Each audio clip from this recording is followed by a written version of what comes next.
May nabasa akong message no sa isang concerned citizen sa member namin sa Alliance. Hindi ko na babanggitin kung sino. Well, nakakahiya po kay Dr. Navarrete at nakakalungkot. Dahil may mga tao na nagsasabi na kailangan bang ipaggamot yung tenga nila. 'Di ba? Bakit kayo kukuha ng hearing aid kung walang problema yung pandinig nyo?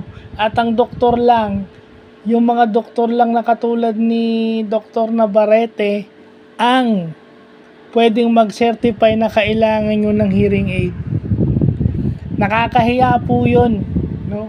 Buti napagtiyagaan pa ho kayong bigyan ng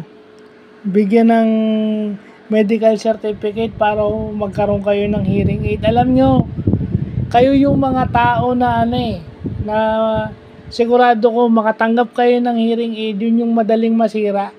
At kapag nasira yung hearing aid nyo, babalik din kayo sa doktor kasi by that time nakukuha kayo ng bagong hearing aid, malala na yung problema nyo sa tenga.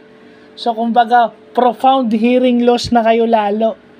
Kung moderate lang nung una, masyado kayong, yun So kung mahina na tenga nyo, bakit idadoubt nyo yung doktor at hindi nyo na lang sundin yung sasabihin?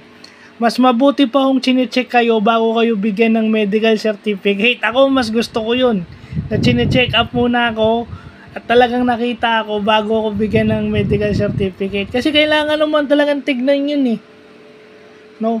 Wag na, nakakahiya ho yun na tutulungan namin kayo tapos yung doktor binabastos nyo.